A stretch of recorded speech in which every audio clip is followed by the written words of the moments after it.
Mind Gap Podcast.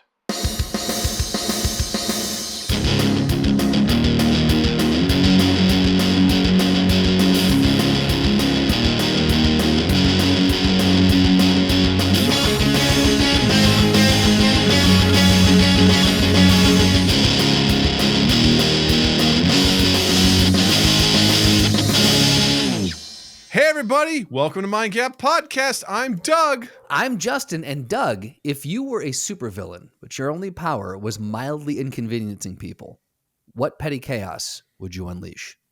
Well, for starters, Justin, I would give myself a very specific name for this. And my name would be the Lag Monster. And I would just be my name would be Xfinity. And I would just be ruining people's, I would find the exact moment where people were really in need of using the internet, and I would just throttle back. Throttle back on the internet. Like when someone's like really needs to rub one out, I'd be like, do you remember what it was like in 1996 trying to look at this? Because you're going to revisit that. It's just going to be just waiting for that picture to slowly, one line at a time, frame by frame. You're going to get the spinning wheel. You're going to be like, come on, get to the good stuff. Yeah. You just have to sit and watch the whole thing. You can't, skip ahead, because if you do, you're gonna get stuck. Someone's gonna be on an interview for the best job in the world, and I'm just gonna throttle back and be like, just for you. So you're gonna be like, and then you're just like sweating bullets. You're like, I'm sorry, it's my internet. It was just fine. And then they call and they're like, did you unplug it and plug it back in? Because that fixes almost all the problems. What if that was the biggest joke of all? For these repair people are like, dude, this guy just keeps calling. Like, how do we address it? And they go, you know what? Just tell him to unplug it and plug it back in. And he does it. And they go, hey, it worked. They're like, cool. I guess that works. I would love it if they specifically came out and that just became the thing. That just became the thing where they're like, just tell him to unplug it and plug it back in. Do you think cable repair people come out and specifically put a limiter on your cable box, and then like middle of the night they come back in, or you call them, you're like, my internet's acting crazy. They come in, they take it off, they're like, oh yeah, it looked like a loose wire or something, and then the middle of the night they come back in and they just reattach it, and it's this game that they just keep playing. It's how they keep themselves employed. It's just a cycle, man. Wouldn't surprise me, honestly, with the amount of fraud that exists in the world. Or just like, they don't fucking care. I think one of the worst like minimal superpowers to have would be to throttle back, to fuck with people's internet. It is so annoying when we're doing the podcast and we've got that delay, or again, like you said, like if you're like an important call comes up or a meeting or anything, you're trying to talk to someone, order something, you're trying to download, whatever. It's such a first world problem, but it is so unnervingly just agitating. But we've also designed our world around instant connect internet, right? The idea of I need this map to load so I know where to go. Right. Like I have my boarding pass on my phone, everything is just there at your fingertips, like to the point where it's like, in order for me to log into my systems at work, I have to have a device that works for, multi-factor authentication. If that doesn't work, I have a problem logging in. Yeah. Well, I can't tell you how nice it's like nice it is when you're at work and you do encounter an internet issue. I'm like, this is fantastic. Well, here's the thing. Lag Monster will never affect you at work. Oh, okay. Got it. Internet will always be working just fine at work. Whenever you don't want to be somewhere, like, and you need internet to be at a place you don't need to be, it's working great. It's when you really want it to work for personal reasons or for fun reasons, that's when the Lag Monster strikes. Like, you've got a nephew that's live streaming a concert, and like he's like, I could really use my internet to go right now. This 7th grade band concert, and nope, it's working just fine. It actually, your internet, the speed is boosted, so the stream's coming through in 4K. It's coming in very 8K. high quality, right? Yeah, like you didn't really realize they were filming in 8K, but like Lag Monster realized Jane Addams Junior High had that capability. That's crazy. Yeah, Your all hands meeting that you've been dreading, that's going to take 2 hours. Guess Right. what? It's looking great. It's looking fine. You try to turn off your camera, it turns it back on for you. It's that good. Like you can't even turn off your camera. That would It's be, like- there we go. Let's stick with the digital realm. That would be mine. Mhm. Would Yeah. just be every time someone in a meeting, every time someone tries to turn their camera off or mute their mic, I just boop. You can just think about it and it goes right back the on. unmuting of the mic. It'd be amazing. Oh my God. You're just like, fuck this guy. I'm sorry. What'd you say? I'm like, I muted. It's like, well, I heard everything you said. It's like, I what? don't think you did. Yeah. That reminds me when we worked at assignment desk and when Evelyn was still there. Yeah. And one day someone called, I put him on hold. I was like, hey, I was just being a smart ass. I said something like so-and-so's on the line, just being a jerk. And she just kind of like, shuffled out. And she was like, one time someone thought the phone was on mute and it wasn't. So please don't do that. And I was like terrified for that point on. She's like, maybe she's right. What if it wasn't on mute? That would suck if I said that. Something silly about. I wasn't saying anything mean, but it was like no, it was just, appropriate. it was not work appropriate. No, Yeah. I wouldn't have been thrilled if the person on the other end of the line was like, "What?" I'm like, "Well, my bad. Just kidding. Never mind. Justin's here."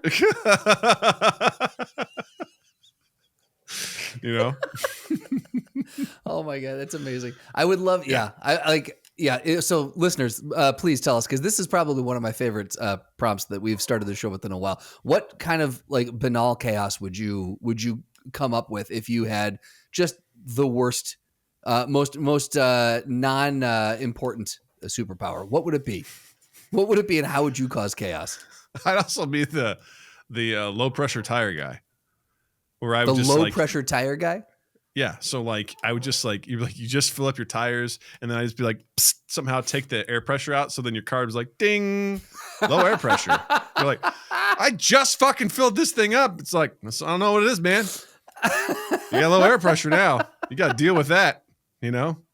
Sorry. Yeah. It really is just thinking about what's the worst things. What's the worst? Like the slightly dull knife guy. Oh. And it's just like sucks. every time someone gets their knives back freshly sharpened, you wave your finger, and it just gets dull enough to where it like squishes the tomato instead of cutting it. Yeah, I got I'll be the fuck you, buddy. Whenever you buy something, it goes on sale the next day. I thought you were going to end it with the fuck you, buddy. Yeah, I'm just going to be the buddy that you can just bend over. You can just come by and fuck. No, it's just going to be, he's just going to be like, oh, did you buy that? Guess what? Yep. Tomorrow it's going on sale. 50% off. Guess what? Store-wide. Guess what? Sorry. No refunds, You cannot, we don't bring in, any previously purchased merchandise. Like, but I just bought this. I'm like, sorry, it's a special deal. This is like, We used to have to do that kind of shit at the Container Store. Like we would have the shelving sale or the alpha sale, like your two big sales would go like basically the closet sales of the year. Mm-hmm. We would do monster business. People came in, we'd have a queue out the door for people to design their closets and get them. And people would buy like a week before, and we'd have to be like, look, if you can hold and they would hate that we did this, but I'd be like, look, if you can hold off, because if you come in next week, they won't honor this. So please just plan it now. At least you were kind enough to warn them, like, hey, just so you know. Right. None of the closets were under like $3,000. They were fucking expensive things, man. I'm like that. Hey, just if so I you get know. 25, if I could come in the next week and get, alpha sale was, I think 30% off, 40% off. So I'm like, that's some significant savings. I'm like, That's you come in huge. next week. It's just like, hey, how bad do you need this right now? Is this a closet emergency? Because if it's not, wait a week. Right. Please come in next week. Yeah. It would get real tricky when I was like, hey, next month we're having our sale. And they're just like, well, and I'm like, it's like 40%. Yeah. What are you thinking? Yeah, that's different though. A month, you can stomach that a lot more than like a week or like a day. You're like, fuck, I just bought this. It's like, yeah, well, half off, baby. Sorry. Suck on them teats, As they say in the retail biz, suck on them teats. I'd also be the guy that every time you bought produce, like you get home, you're like, oh, that's good. And then you touch something, it'd be like squishy. You'd be like, you bought the bad produce. That happened to me the last weekend. I bought some cantaloupe from Costco, comes in a 2-bag. And I pulled one out and it just like one spot was squishy.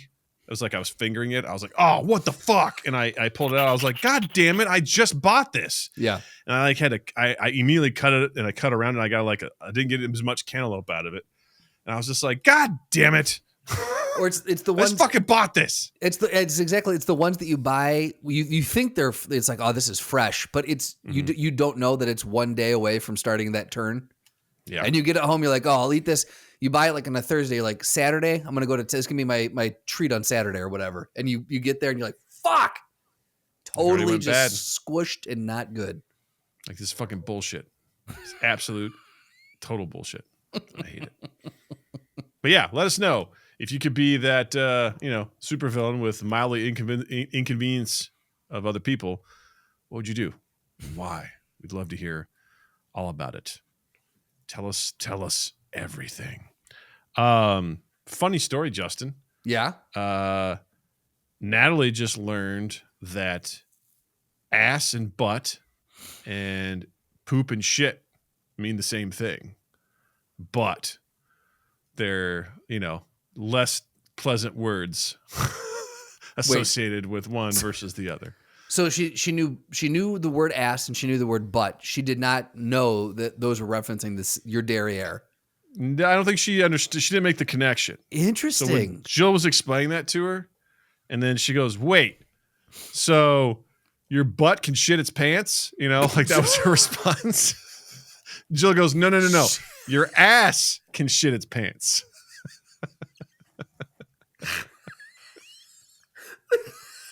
The conversations that happen around your dinner table are amazing.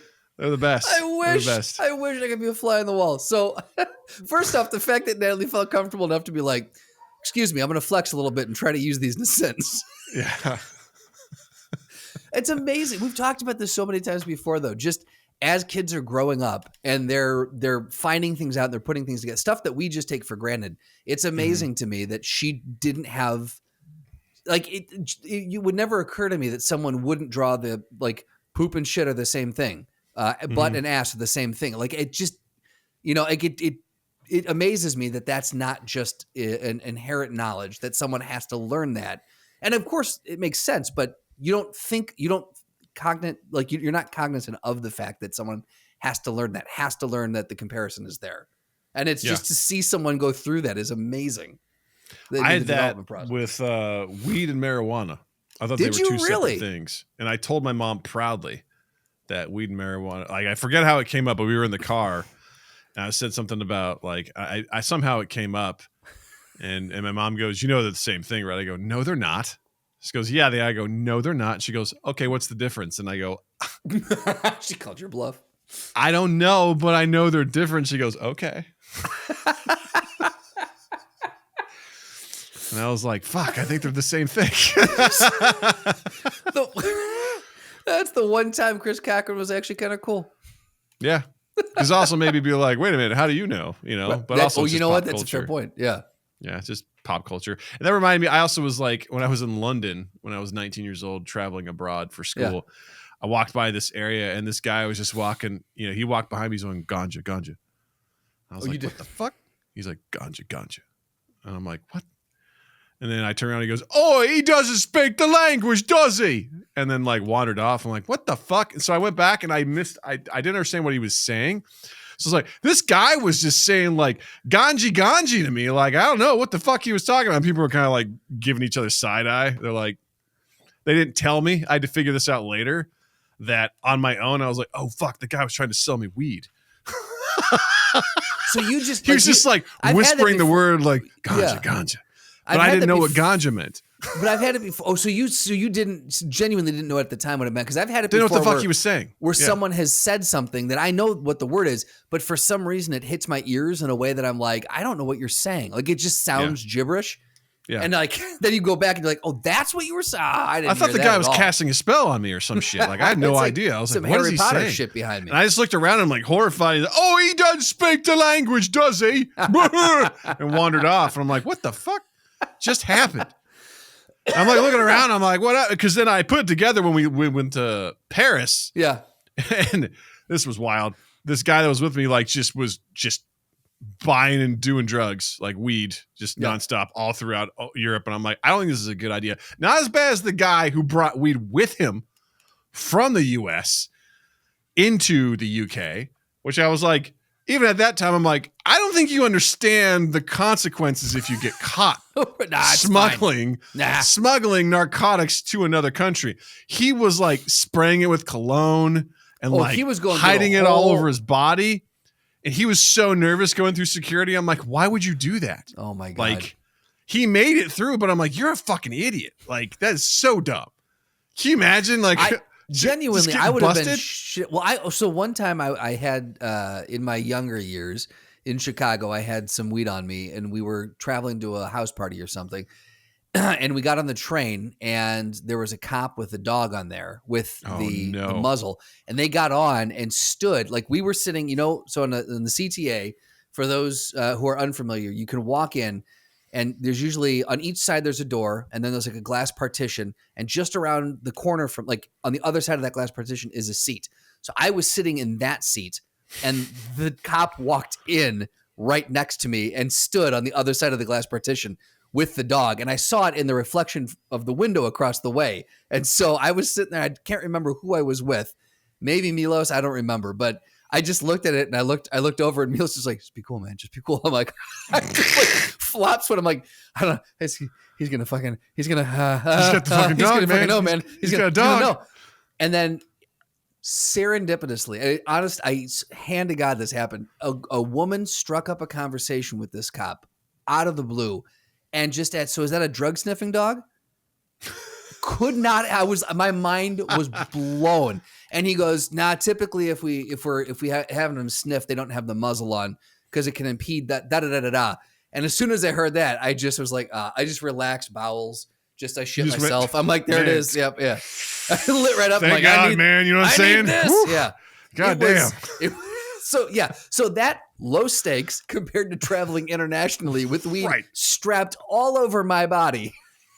Just sprayed with cologne, which I'm like, what are you even doing at this point in time? Like what's even that's the gonna point? Trick. I know that's gonna trick a human. You obviously don't understand how dogs work, sir. Yeah. This guy, I was. This is wild because there's two stories I'm gonna tell you about him. This is the second one that happened. Like, because we finished up in Paris, but we were in Paris and like we were just walking. We were staying at a kind of a hostel sort of place, and he was just walking down the street, and he just sees a random girl on the street. He goes, "Hey, I'm looking to get some weed. Like, it's so hard to find around here. When we were in London, man, they were just like handing it out like crazy all over on the corners and stuff." Someone was following this guy going ganja, ganja, ganja. Yeah, he's like, I don't know. I'm just looking to see if I can get some. And the girl goes, yeah, I know a guy. Let me give him a call, and we'll set something up. And I was just sitting there like, what are you doing? I can't believe you're doing this. I was like, what are you doing? They're like, yeah. She goes, yeah. He said he'll meet you over here. You can just come over there. He's like, cool. Come on, Doug, let's go. I go, no. He's like, what? It's cool. I go, no, it's not. I'm not going with you to buy drugs in Paris. You just met this girl. You don't even know her. You literally were like, hey, I want to buy drugs. And she happened to know somebody. I'm like, what are you doing? This is crazy. To go meet him over at this random corner? Like, no, what are you doing? This is nuts. And I was like, all right, goodbye, I think, forever. Maybe. I don't know. I'm not going with you. This is a terrible idea. Later. I'm assuming the gentleman lived. He did. Okay. He did, surprisingly. Yeah. Because this was the second thing. Because this what I'm about to tell you definitely informed this for his poor decision making. Sure. When we were in Rome, he went to a bar, and it's very well known in certain cities in Europe that they will try to fuck over foreigners. They'll trick them into buying stuff and overcharging them. Okay. So he was at a particular bar in Rome, and this girl kind of came in and was like kind of hitting on him a little bit and asked him to buy her a drink. He's like, sure, whatever. And he tells the bartender, he's like, yeah, get her a drink. And then he gets the bill, and it's like $100. And the guy's she orders some top shelf shit. He's like, what are you doing? He's like, it's what you ordered. He's like, no, and he's like, he got all pissed. Like he was like getting into it with this guy. Sure. To the point where like, the guy was like threatening him if he didn't pay, or whatever. Yeah. And so like he ends up paying, but while he was in London, he bought nunchucks. Stay with me now. I am invested in this. Hang in there. A night or two later, he comes back with nunchucks. Wait, all right? To the bar that quote unquote fucked him over. Oh no. The girl that asked to buy him a drink was working at the bar. She was bartending. Beautiful. First off, amazing con. Right? Yeah. Yeah. So he comes up and goes, well, hey, look who's here. And he just slaps his nunchucks on the bar. And he's like, I'd like my money back. And she got like all nervous. And then that same guy came over and was like, is there a problem? And he's like, yeah, there's a fucking problem. Look who's here, whatever. And then the guy pulls out a bat from the other side of the bar. And he's like, do you really want to do this? And they're like having a staring contest. And eventually this guy was like, whatever. And he walked away. And I was like, you make bad decisions, sir. You make really bad decisions. That's the understatement of the year. So he did all that, and he's like, hey, man, I'm going to go buy drugs from some random guy in Paris. I'm like, no, thanks. I'm good. I don't want you to in your nunchucks to bring me any harm, sir. I'm good. I'm sorry, did the nunchucks thing happen before or after the weed thing? Before. It happened before. Okay. So you were taking, so you had gotten a chance to see firsthand, like, okay, this is where the decision-making skills start and stop. Also, with this guy. His nunchucks were broken. So they were like, the string that was holding them together was broken. So it was totally a bluff. Even if he wanted to use them, they wouldn't work like intended. They'd just be like little sticks, you know? So I was and we all know only Daredevil can wield those. Right. Just uber bluffing his way through this in a very dangerous situation in a foreign country. Like, what is happening? That is phenomenal. I don't know how we got to this topic, but I'm glad I shared those stories. I'm glad we're on it. Oh, we're talking about words and how we don't understand what words mean. Gotcha. Yeah. So I love the fact that he found nunchucks and he didn't buy them, Justin. He bought them. No, sorry. Okay? He found a place to purchase them. Sorry. He found a retailer of nunchucks. Yeah. And when he's like 10-year-old Justin please. Ordering ninja stars. You know? I'm sorry, how old? 10-year-old Justin. I'm sorry, how old? 16-year-old Justin. How old? Sorry, 22-year-old Justin. That's about right. Let's keep going. Let's give this guy credit, okay? I couldn't drink, but I could vote. Okay. God damn it, I could buy some nunchucks. Yeah. So that was a special time. So I'm like, I learned amazing. A lot on foreign term. Let me ask, I can imagine it, yes, and very little about the culture of where you went, more so about how to read people. Yeah, right? So real quick, just so the guy who, the aggressor in this situation, who bought the nunchucks, was he a big dude? Let's call him Stefan. Let's call him Stefan. Was Stefan a big dude? No, he wasn't. Even better. And I'm assuming that the person who worked at the bar, the bartender, the male, was, if not huge, at least a fair-sized, larger Unfortunately, than Stefan. I didn't witness that firsthand. I heard it secondhand from people that were also there that were like, what are you doing, Stefan? Right, this is a terrible idea. Like, please don't do this. And I was just like, I heard that. I'm like, yeah, man. Do you happen to know where Stefan is currently? Where he landed? I'd be very curious. Everything about Stefan made sense. Like, I was like, this guy loves smoking weed and just like existing in the world. In a twist of fate, he ended up marrying that bartender. Right? Yeah, it's great. And he says bobbity boopy in a very racist way all the time just to piss her off. He lives there now and he teaches nunchuck classes in Rome. He does. Specifically, he's a martial arts instructor? Nope. He teaches nunchuck classes. Yeah. He's on his fourth studio. All the other three have closed down, due to various aggressive instances and also some bankruptcy, He's got that first pair in a shadow box with glass that says break in case of emergency. Exactly. And you break them and it's like they're already broken. They're already broken. Yeah. Oh, wild my stuff. God. Again. God, I can't believe I remember that. That's a great memory to have locked away. Wild times, man. Tell you what, traveling abroad when you're 19, it'll open up your eyes. I'll tell you that much. I wish nothing more than that I had done that. That the stories that you over the years, the stories you've regaled me with from that trip are just incredible. Also, the attitude you returned home with. Dude, there's nothing like going and being in Paris. Yeah. Yeah, going to London, Scotland, exploring Rome, Florence, Northern Italy, Switzerland, and then finishing up in Paris, and then you're leaving Paris, and then the next day, within 24 hours, you're at fucking some god awful. I want to say it was some like club I'd never been to, but just some horrible Thanksgiving buffet in Kirksville, Missouri. I was like 24 hours ago, I was in Paris. I was What looking happened? at some of the finest art to have ever existed. Right. I was eating escargot. I was experiencing the world. And here I am in some backwoods, just fart smelling place where it's all you can eat buffet for Thanksgiving. And I just remember sitting there. I had like an outrageous beard because I only used electric razor at the time and it broke early on. So I just had this homeless guy beard. I'm just sitting there looking around and I was like, I just looked at my mom. I was like, I don't want to be here. Like, You said I feel extremely out of place. Interesting. And they warned us. They said, hey, just so you know, you may feel this when you get back. That is legitimately interesting, jokes aside. Like, just again, because for someone at 19, a lot of people don't have a sense of themselves yet. Like, you're still figuring out who you are, what your place is in the world, what your beliefs are, yada, yada. And so to go have that extreme, that extreme experience and then come back to something that is so vastly different. I can imagine how that would be really hard to wrap a young mind around. I spent 10 weeks just in Europe and just other countries, experiencing other cultures and existing and living and that stuff. And then to come back.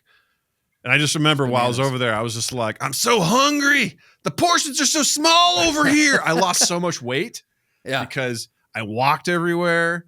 And I just ate smaller portions, and in 10 weeks, I lost a shitload of weight. I'm sure. Well, you much had a to my 19-year-old dad's metabolism. chagrin when I came back to throw shot put, I was so weak because I also wasn't working out. That's fair too. For 10 weeks. Yeah. But I was just like, I can't wait to get home and go to fucking Country Kitchen and get myself just the big breakfast. Yeah. I was just like dreaming of like what I would do when I got home. And then I got home and I got it. And I was like, this is gross. I know. I've seen how the rest live. I don't want to live like this anymore. Well, I just realized that like the food just wasn't as good. It was my first like moment. Of course, I overlooked that as you met me in my 30s. Yeah. Look, experiences fade, Doug. They do. Experiences fade. If you don't use it, you lose it, sort of situation. That's exactly but it. that was a hard week coming back for that Thanksgiving and just being like so culture shocked of being back and seeing all these people being like, well, pew pew pew, and I'm How like, are the Frenchies? I was just like, man, like it was so important to go and do that, to just experience something else and to see things that I'd only like seen in books or heard about or just like I don't know, man. It was a very existential like awakening for That's me. incredible. It's really cool. It was really cool. And I treasure those memories because that trip was really, really cool and really opened me up, in a lot of ways, which I think is pretty cool. So travel abroad, gang. That's our suggestion. I got to say, Doug, before we go on, I appreciate the shirt you're wearing right now. Oh, thank you. This is you can't see it. I'll stand up so you can see it. This is a shirt that Justin got me. Justin, will you read it, please? Yeah, it says, "Don't waste your time on me. You're already the voice inside my head." Yes. Yeah. I wear this shirt a lot, so thank you for getting it for me. I saw it somewhere, and I took a screenshot, messaged Jill. I said, "Does Doug have this? Because it feels like something Doug would have." And she goes, "No." I go, "What size is he?"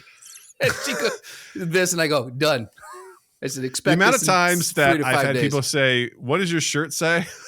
I have to explain it. Well, here's the thing.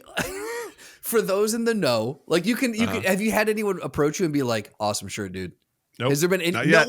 Still waiting. No one is still waiting for it. Fuck! I cannot wait till you meet that person. I know, because when you read it, you're like Joan. Because Natalie is asking Joan me plenty wastes your toy your mon me your ready y'all already insane. I don't know. But there's a point where it clicks and you're like, ha ha, and you understand it. What's hilarious is like Natalie knows a small part of that song and has never heard the song. She knows, "Where are you?" Yes. And "I'm so sorry." That's all she knows. And but I go, what's gonna blow your mind, kids? One of these days I'm gonna play that song and you're like, "Hey, that's where it's from." I'm like, I know. Yeah. It's Dad's favorite group. Yeah. Yeah. It reminds me of this very similar of the meme. It's James Hetfield, and it just it's all jumbled and just gimme feud, gimme fa, gimme dabba dabba da, and it's just all spelled out with the joke. But when you read it, you're like, oh yeah, give me fuel, give me fire, give me that which I desire. Yeah, I get it. But it's how it's an amazing Those are great songs. That's all I'm saying. Those are great. It's Support such a your simple local concept artists. too in design. It's like, we're just going to put this in all caps, sans serif font. We're just going to be like, what does this sound like? He says, and we're going to spell it phonetically and see if people get it. So good. So good. It is. So good. You know what else is good is What's My that? Hero. By the Foo Fighters? Absolutely.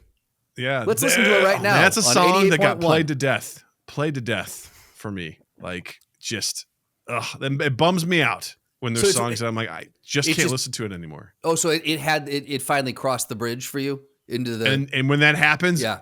I rarely come back from Yeah. it.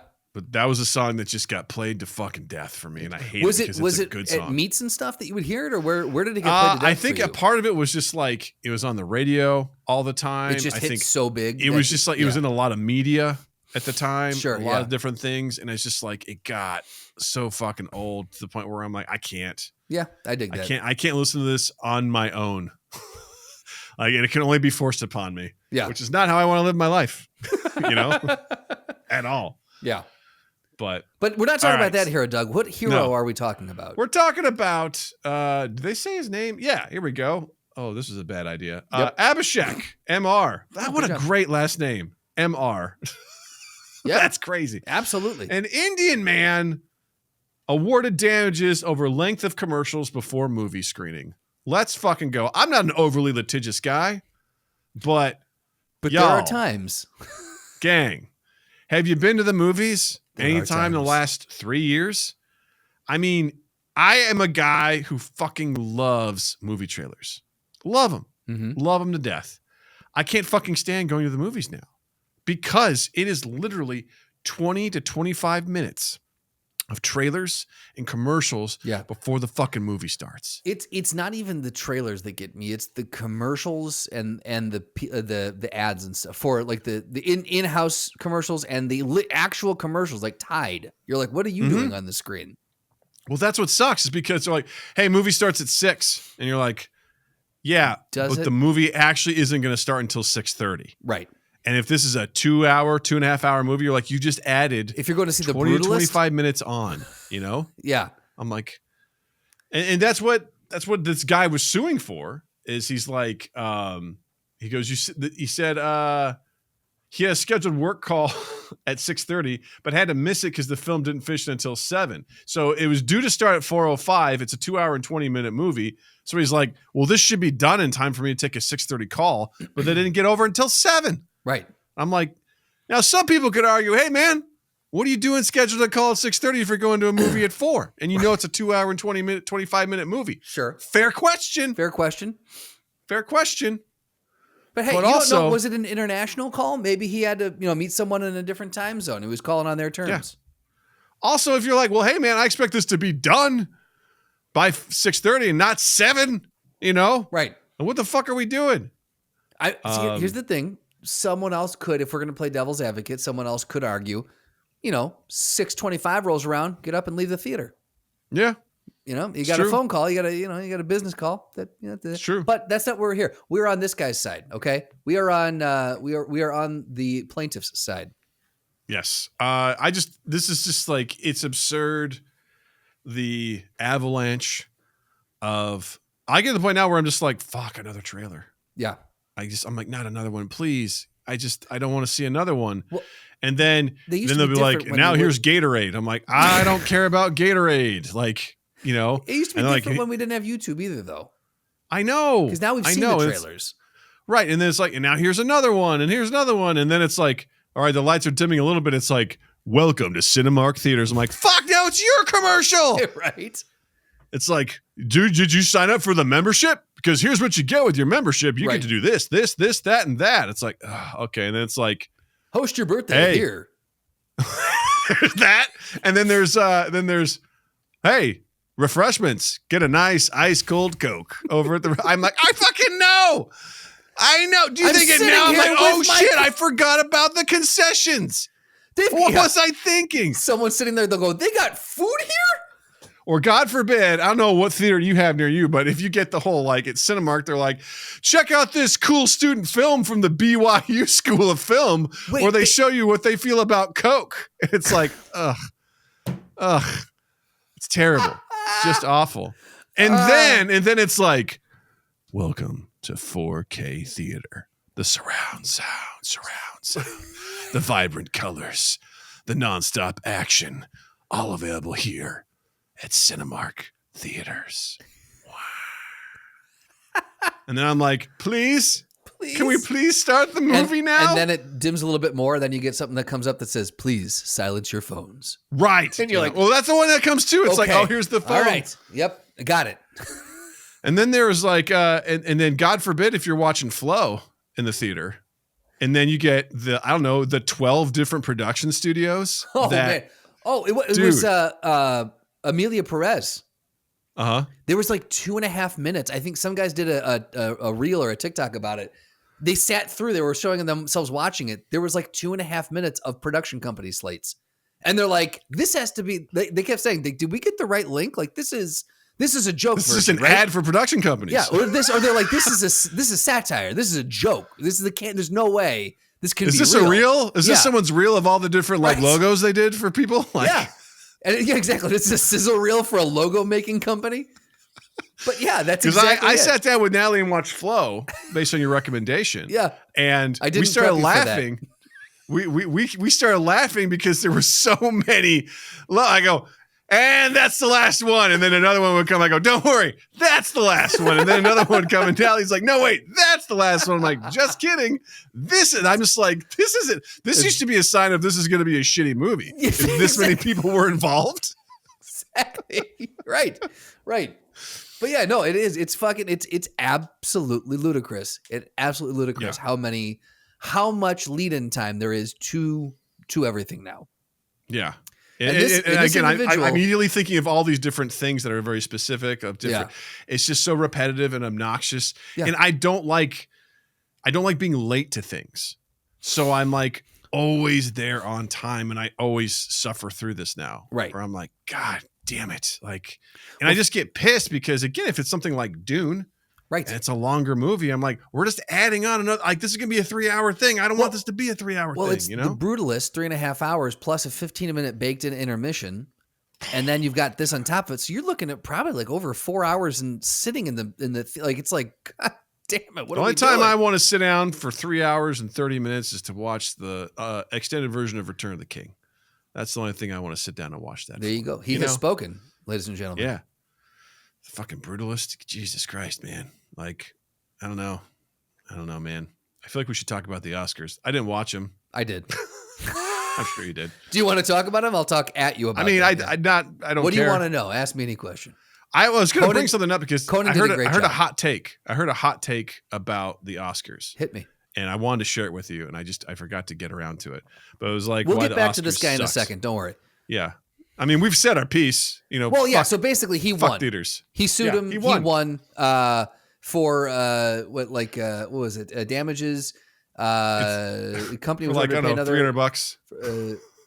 Yeah, which is the conversion. I'm sorry, it's like $700. He claimed the delay amounted to unfair trade practices. He applied for another 5,000 rupees for mental agony and 10,000 rupees to cover legal costs. I absolutely love I love the balls on this guy. Is all I'm going to say. And altogether it was like $125. I'm sorry, $725. Yeah, so exactly. Which I'm like, fucking get him. So good for you. Yeah. Oscars. What's the hot take you heard? The hot take was from a guy who's like he's in the industry. I think he's like a critic and stuff. I should have re-listened to this before. Oh, a critic. Great. Let me hear the hot take. The hot take. I already love him. The Oscars get it wrong, like all the time. Get it wrong in what way? They get it wrong. They're celebrating the wrong films all the time. Okay. Sounds like a critic. Continue. Yeah. Right. Like so many of like so many films that win Oscars are like not worthy. They're just like mid. Recognition. Yeah. Okay. He's like The Green Book. How many times you thought about that film? He's like The Artist. Crash is like one that comes up a lot. That lost to that Brokeback Mountain. Lost to that. You think about these films that have just like transcended. And become the classics that I'm like, how many of them, like Shawshank Redemption? I don't think that won any Oscars, if I'm not mistaken. Or maybe that one flopped. I don't remember. I think it flopped at the box office. But regardless, it's like I think this guy was like, he said Emilia Perez he goes, that movie does not deserve to be in Oscar contention. He's like, it's not a good movie, you know? Oh man, the insanity around that film for the last 12 months has been something. I haven't seen it. I don't know. It's been something else. Yeah. There's a lot of, we could do an entire separate episode just on the insanity around everything that's happened with that film, but we'll hold on that. But yes. So sure. I take the point. Like I absolutely, yes, I will say yes. There are a lot of films that I do think I agree that are like I liked Green Book. Well, let's take that as an example. I liked that film. I thought it was a really good film, and I really, really enjoyed it. I watched it, and I haven't thought about it since I watched it. To your point, like to do that in, you know what I mean? Like I love that you're like, listen, true. Yeah, that guy's not wrong. Like it's not wrong. Same thing with the movie Crash. I remember watching that movie with Jill, and I like telling myself, this is such an important film. It's not. It is really not. It's not an important film at all. Hold on. I want to see what it went. Let's see, writing, music, critical response, accolades. Here we go. Best Picture, the Golden Globes. Was nominated for 5 at the 91st Academy Awards, winning 3 awards for Best Picture. Okay, so 91st Academy Awards. Films with. I just want to see what it was up against. What are we talking about? The Green Book? The Green Book. Yeah, I just want to take that example and kind of just see let's take that and see okay, so if we expound upon that, what is Best Picture was Green Book, Black Panther, Black Klansman, Bohemian Rhapsody, The Favorite, Roma, which I thought that won, A Star Is Born, and Vice. So out of that, I don't know. That's I would say that I have thought this: A Star Is Born, Vice, Bohemian Rhapsody, Black Panther, and Black Klansman have watched more than once. Green Book I've watched once. So yes, I will take that. I don't think he's wrong. But at the same time, it's the people in the industry voting on it. So did he come up? Did he come out? I think that's saying also that a contention he had is that the people who are, first of all, there's the campaigning, right? That goes on for this. The campaigning is a little unfortunate because if you don't have a studio that's going to put money behind an Oscar campaign, there's no possible way that you're going to get. It's the people as a part of the society that are campaigning for their movie to get voted on by the people in the society. So you say it's a little incestuous is what you're saying. It's very incestuous. Yeah, okay. Hey man, I made a movie. Hey, who wants to vote for my movie? Hey, I'm going with everyone to check out my movie. And it's just I don't know.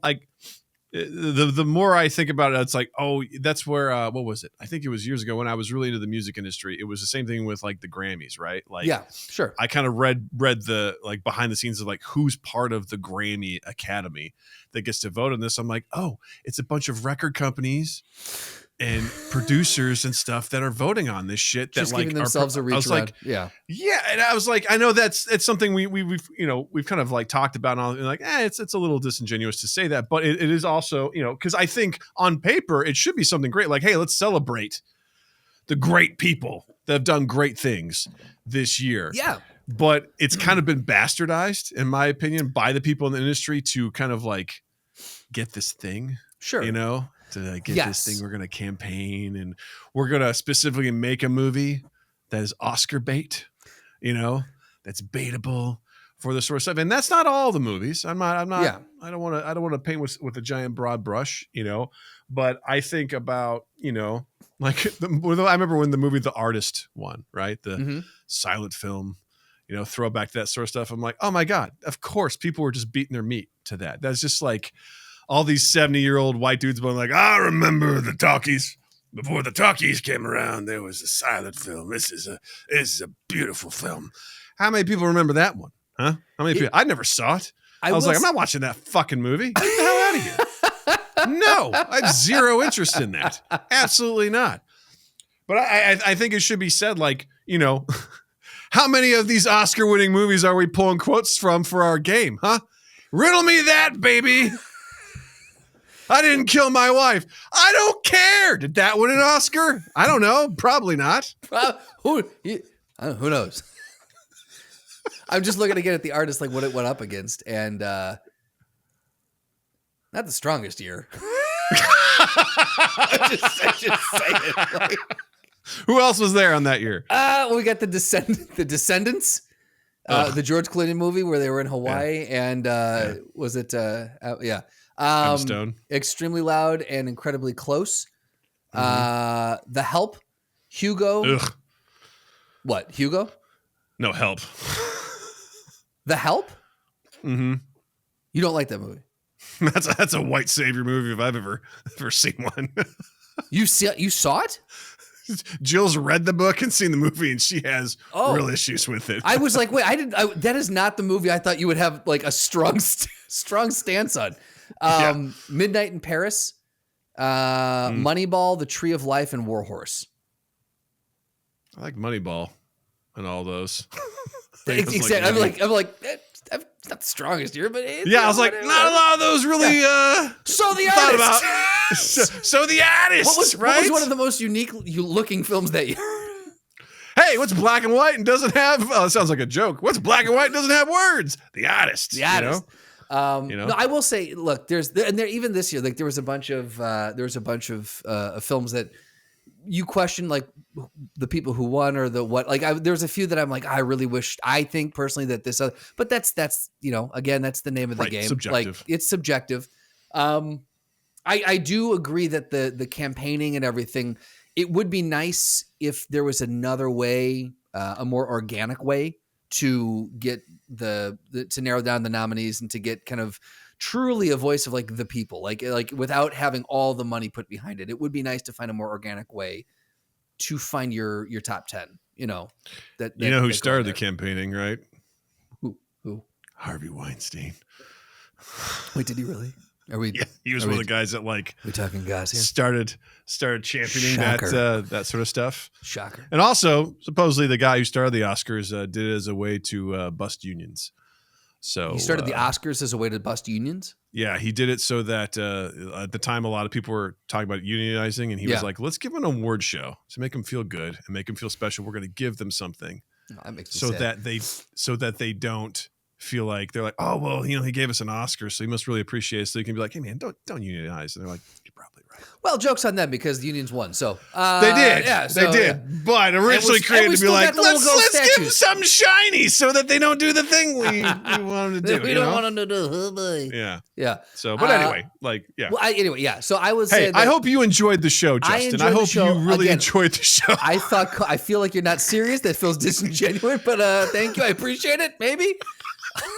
Again, didn't watch the Oscars. I haven't cared about the Oscars since like 2008, 2009 when The Dark Knight was up for it. Yeah. And I felt like they got hosed. It's my on that film. Award season is I thoroughly enjoy award season. I make no apologies about that. It's starting in January and moving all the way through March like this. I like seeing who wins. I like the glitz and the glam. It's nice. When I saw that Avatar was up for best writing that year, I was like, none of this is real. Life doesn't matter. I became a nihilist in that moment. I was like, you know what?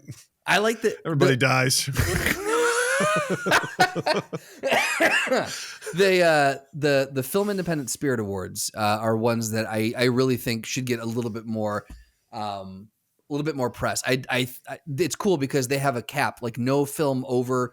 I think every film had to be under $28 million to be considered in there, and so that's cool. And they're like during the show, they announce grants, people that have won grants in different like upcoming filmmaker awards, and it really does focus on the independent side of filmmaking, which I think is awesome. I will say, Anora won Best Picture. I've yet to see it, but it for all intents and purposes was considered an indie film. It was made for $6 million by Sean Baker, who is just proves himself time after time to be a fun fucking filmmaker. Man, he knows how to do it. He wrote and directed the movie Tangerine back in, what was it, 20? I'm sorry, what's it called? Tangerine, I think.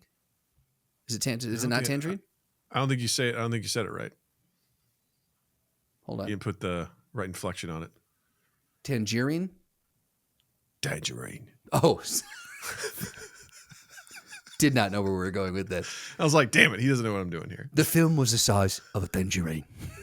Tangerine. But he shot that in an iPhone 5. Like, no fucking way. That's awesome. Just to prove, like, hey, it can be done. Low, slow. Like, you can. And they shot a lot of, what was it? The Florida Project with Willem Dafoe. He shot that one. And, like, he does a lot of low budget, really just like story centric. So this one, it ran away with the Oscars. He himself, I think he wrote, directed, edited, and produced.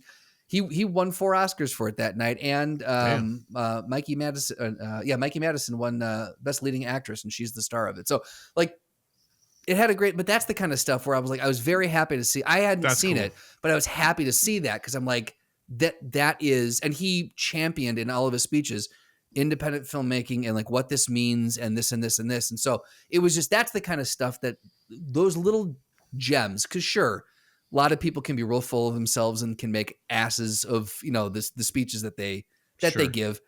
But there's a lot of, to me, those little gems make it worth watching, like the people who really like understand what it means to them. So I enjoyed it. I'm just going to say I enjoyed it. And again, I said it a couple times. Conan fucking killed it. I think he was the right amount of goofy with no bite. Like he was a palate cleanser for just everything we've been going through the last few months. Was nice. Nice. Yeah. How nice. All right. That's it. Well, didn't mean to poop on anything. You didn't. It's the conversation, Doug. Yeah. I appreciate that. Appreciate you all listening and everything like that. But before we go, it's game time. Oh, it's game time. Here's the thing. Because we're recording this the new way now with the phones, I don't have my timer because so I have no idea. I'm glad you've been keeping a track of what time it is. Yeah, I got you. I have no concept of time. I got you. But we are doing, again, our favorite game. Guess who's back? It is Guess That Movie from the clips that we played today. Doug's in the hot seat. I got 3 films. I believe you have seen them all. If you have not seen them all, I believe you at least are familiar enough with pop culture that you probably will be able to piece together. Love to hear it. Can't wait. I'm going to start with the longest clip that I pulled. Nice. It's a little long, but it is one. I love this movie, and I think it's a wonderful. This is how the movie opens, and I think it's fantastic. So here we go. All right. There's 100,000 streets in this city. You don't need to know the route. You give me a time and a place, I give you a 5-minute window. Anything happens in that 5 minutes and I'm yours. No matter what. Anything happens a minute either side of that, and you're on your own. Do you understand? That was so quiet. It really was.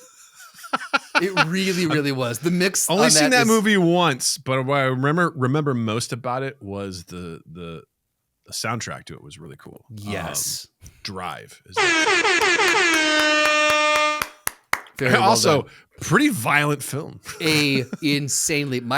The elevator scene, that's all I'll say, is the just hammer. You're like, whoa, okay. No, the elevator scene, wait. Yeah, there's a hammer is involved in another scene, but the elevator scene is where he boot stomps a hole through someone's head. Yeah. And it's amazing. It's pretty, yeah. I remember that was a movie that got sued by someone who was like, thought that it was false advertising, that they're expecting a movie that was like involved a lot of driving and it didn't have much driving. Here, and they tried to sue for that. I'll say this. They should have hired the same lawyer that our buddy hired because he won.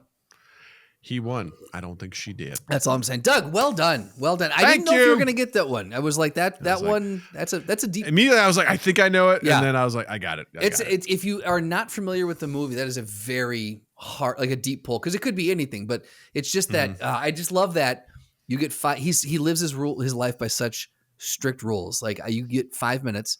Anything on either side of that. I'm an awesome driver, and if you hire me, this is what I do. Yeah. And if you don't abide by it, you're fucked. And I am not do not like car chases in movie. Like I get so bored with them. That opening scene is fucking full throttle. It's amazing. Sets the tone on who this guy is. That's absolutely. For sure. Yeah. All right, here we go. Ready for number 2? Let's do it. Here we go. And how can this be? For he is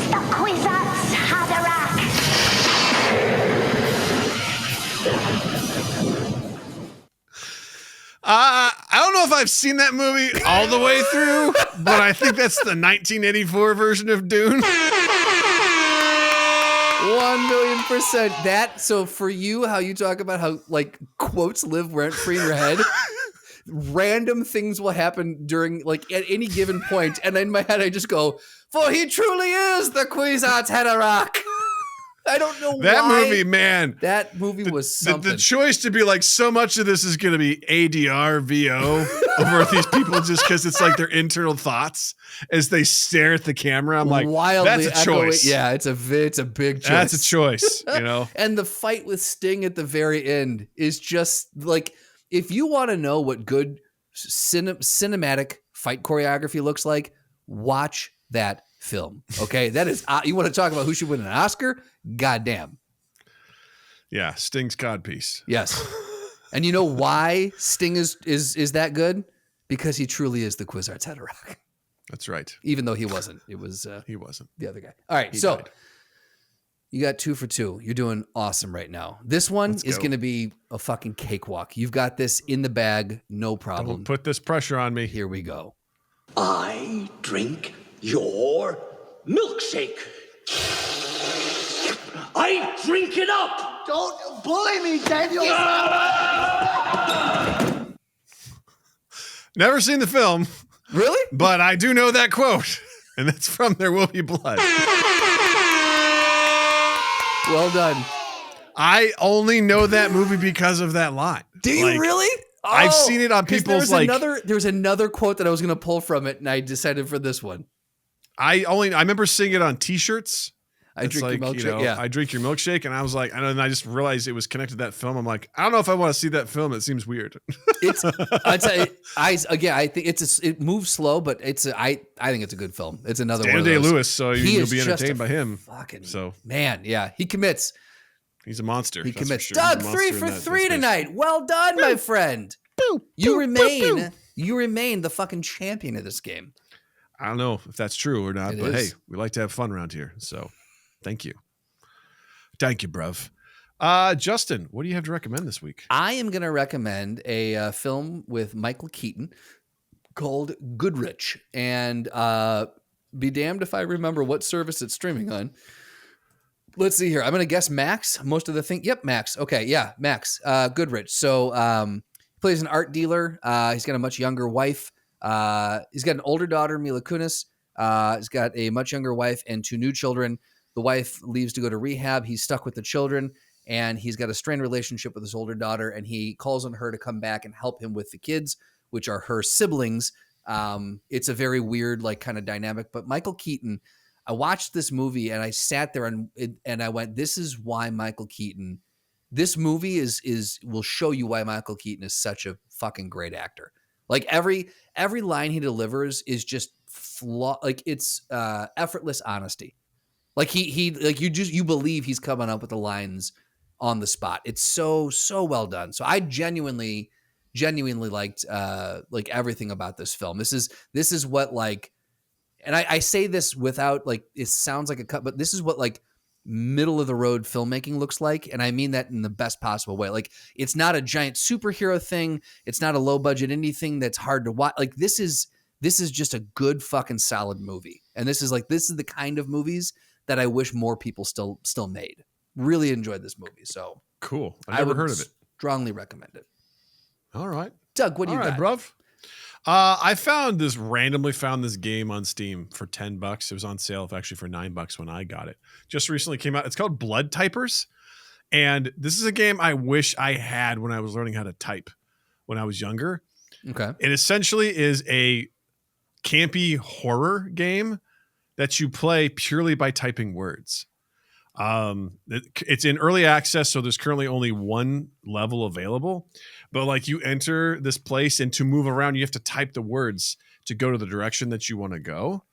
And there's like zombies and shit. In order to fight them, you have to type the words that show up on the zombie to like hit them with a pipe or shoot a gun or whatever. And so like, as like you get surrounded by zombies, you're like trying to type really fast and you fuck up and you're like, no, and you're like trying to do whatever.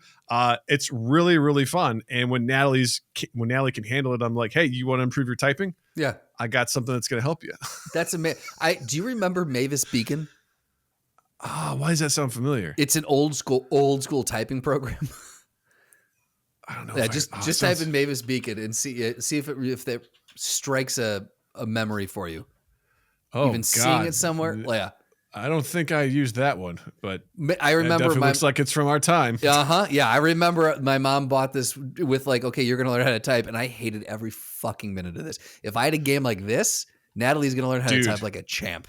All right. I tell you what, man, I learned to type by playing the Mud game, Crimson Mud 2, because same thing. You had to type you telling me about which this, directions to go. Yep. You had to type to drink a potion. You had to type to attack, to backstab, to run away. Yep. And if you mistype and it doesn't work, you're like, I got to run away. Like, there's a lot of things. I died a lot in that game by not, typing the correct thing fast enough. Yeah. But this game was intense. I played on just like normal. And there were some times where I'm like, oh, fuck. And I'm like, it's just trying to explore and find stuff out. But it was really cool. And it's also multiplayer. So you can play with up to 4 people. So that's cool. Let me ask you this, Doug. Can you play on a Mac? I'm willing to bet not. I'm assuming the answer is no, but we can check. That's fair. Yeah. Because imagine of all the games we could play together, it's Blood Typers. It's just that game. There's also 8 different characters you can choose through. One of them's named Doug, and that's who I played as, and I won. Coincidence? Probably not. That. Yeah, he has a light, and his light, because they're all like film-oriented people. Okay. So he has like this. He's like the key light guy. So he's got a light on him, so the light shines on the enemies and they move slower. So okay. So like that's like a special. Everyone's got like a special ability behind. There's like someone who's like craft, the craft area, the food stuff, and so like they can actually make food for other people and share it to get their health back. Nice. There's a guy that's like the key grip, I think, and he's just like really tough. Do they have a sound guy? I don't know if it's a sound guy. There's a guy who's like the craft, not like the food, but the guy who's like really good at building shit, like on set. He can build barricades really fast. Fucking love it and stuff. There's someone who's like the armory person who's really good with guns. There's I want to say, I don't know, their wardrobe. This person like has 3 extra slots in their inventory, so like all sorts of. That's kind of clever. I like that. Yeah. Yeah, it's pretty neat. So it's really fun. It's a fun game. Like it's totally worth $10. Like and again, multiplayer. I haven't played with anyone else yet, but I'm looking for people. So, which reminds me, follow us on YouTube, youtube.com/mindgap podcast. Hit the like button, hit the subscribe button while you're there. We'd really appreciate it. And if you check out the links in the description, you'll find links to our Discord where you can hook up and play games with us. Play a lot of Marvel Rivals as of late. And we can also check out links to our Patreon and our merch at Redbubble. We'd really appreciate it. And be sure to check out Justin online as well. On Instagram at Justin_Michael, spelled Mikel. It's the fun way of spelling it. And while you're in the online realm, anywhere where you can find audio podcasts, you can find us. So go ahead and subscribe, rate, review, do all the things we ask. Share. That's the big one. Let someone know that we exist. Just copy the link, send it out. Be like, yo, this podcast is decent. You might like it. We don't even have to oversell us. Just tell us it's good plus. It's good plus, and you might like it, and that goes a long way. Also, TwoEastEighth.com, TwoEastEighth on all social media, LoveAndImprovFilm.com, and LoveAndImprovFilm on Instagram. Hoorah. Gang! Thanks so much for hanging out with us. We appreciate you. And with that, I'll say, Justin, thank you. Douglas, thank you. Listeners, viewers, thank you, and you all have a dandy fucking week. Mind Gap Podcast.